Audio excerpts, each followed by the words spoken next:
Summer was coming to an end, and finally, the HR department at work had granted me the well-deserved vacation. As a 35-year-old, single, and financially comfortable man, I decided to spend a month away from work by going to my father's village to engage in one of my favorite activities, fishing. Dad had long been inviting me over. Mother passed away 2 years ago, and it's been tough for him there, alone. But he doesn't want to leave, despite my repeated offers. I packed my things, loaded everything into the trunk of my car, and by 9 in the morning, I was speeding down the highway towards my hometown. I must say, the journey took almost the entire day, so I always arrived around 8 in the evening. The village itself consisted of 50 houses, which was considered quite large for that region. I had a happy childhood in this place, so my memories were very fond. Approaching the turn to the village, I almost missed it as the sign was covered in black paint. The local troublemakers must have had their fun. Every time I visited the village, I was always greeted by joyful chatter on the streets and a huge crowd of local kids, amazed at the fancy car passing through. However, this time everything was different. The streets were half empty, kids mostly walked with their parents, and surprisingly, the village was eerily quiet, as if everyone had vanished in an instant. Perplexed by this scenario, I drove towards my father's house. Everything looked the same from the outside. Even the shed my father built for me as a playground for my childhood games was still there. Pushing the gate, which my father never locked in my memory, as everyone was family or familiar in the village, I found it locked. Odd, I thought, but nothing to do except knock on the gate as in the good old days. There was some commotion inside the house, then a question. "Who's there?" "Dad, it's me," I replied. "Ah, Andrejka, finally decided to come," came the response. Shuffling footsteps were heard somewhere in the yard. The gate swung open, and there stood my father. It seemed like years had passed, yet he remained unchanged, still the sturdy and stocky man, living off the land and breathing clean air. We spent the whole evening at the table talking about this and that, sampling Dad's moonshine. Closer to midnight, both of us felt drowsy, so we retired to our rooms. Surprisingly, I woke up in the morning without a headache. That's the power of natural produce. After breakfast, I announced my intention to go fishing, to which Dad just grinned and promised to join me later. After agreeing on the meeting point where he would find me, I quickly dug up some worms, gathered my gear, and headed to the local lake. I had to walk through the whole village, but that's how I spent my entire childhood, so nothing new there. It felt like I had just left yesterday. More than 17 years had passed, yet everything remained the same. However, once the wave of nostalgia subsided, I noticed the silence and emptiness again. Not the eerie silence of deserted villages in cheap horror movies, mind you. My village was definitely alive. Cows mooed, dogs barked, people chatted in yards, but the streets were empty, devoid of the ubiquitous children and grandmas on benches in front of houses. Even at the lake, there wasn't a single soul to be seen. No swimmers, no kids running on the sandy shore, not even a single fisherman. Well, if the village hadn't changed externally, the spirit of freedom and joy had certainly disappeared, replaced by some tension and anticipation, I thought. However, as soon as I felt the first bite, all the gloomy thoughts were blown away from my mind. An hour later, Dad joined me, and together we started pulling in the catch. We even started competing to see who could catch more, just like in childhood. However, as soon as the midday sun became particularly scorching, we decided to head home. As the euphoria from fishing subsided a bit, my father and I were just approaching the village. That's when I remembered what had puzzled me the most since my arrival. "Dad, why are the streets so empty? There are hardly any children or adults around," I asked. Dad immediately looked crestfallen, muttered something to himself and said, "Son, let's talk about it at home tonight. It's not the right time for this conversation now." "All right," I nodded in confusion. The rest of the day passed with household chores and tasks, and before we knew it, evening had fallen. Despite my father's attempts to avoid the conversation, I insisted, so he had no choice but to curse under his breath, and, placing a bottle of moonshine on the table, begin the story. You see, son, strange things have been happening here for about 5 years now. It all started with a woman, a peculiar old lady living on the outskirts of the village, remember? Evdokia. So one night, she disappeared without a trace. We searched and searched but found nothing, not even a clue. After her, a young lad vanished, about 15 years old, went fishing one evening and never returned. We all realized something was wrong around 11 p.m., ran to the lake, found his fishing gear, buckets full of fish, but no sign of the boy anywhere. We shouted, called out, searched, but never found him. Since then, people started disappearing from the village in the evenings. We thought of everything, from a serial killer to wild animals, but it turned out to be something far more terrifying. One night, a local man went out to smoke in the yard and saw something large crawling slowly down the street. He shone his flashlight there, and instead of a wild animal, he found something unholy. A tall, pale creature with long limbs, walking down the streets and tapping on the gates of lit houses. The man nearly turned white with fear. By morning, when the whole village knew about the incident, we all went together to Granny Agafia.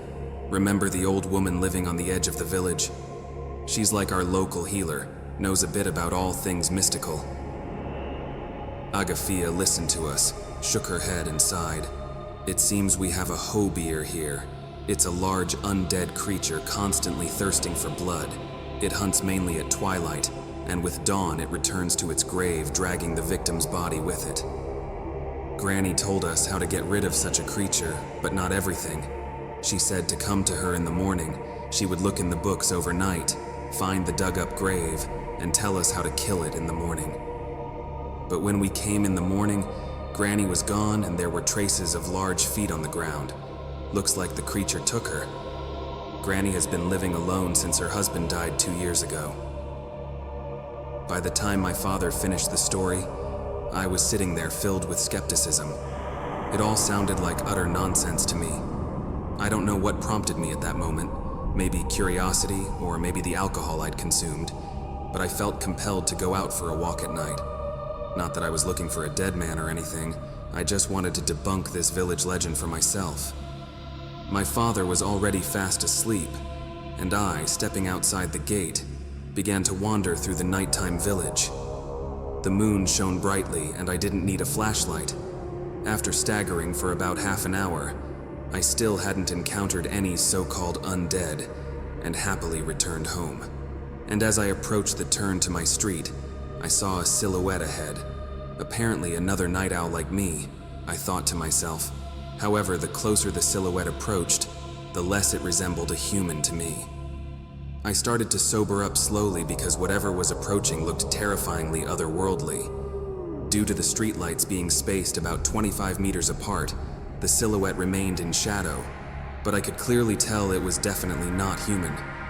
The creature was too large, and it moved as if on all fours.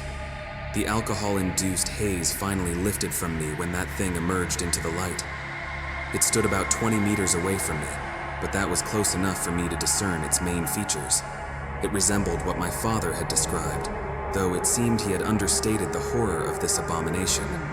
The creature was hunched over, its arms dangling like tendrils almost touching the ground, with thin, long fingers ending in elongated claws.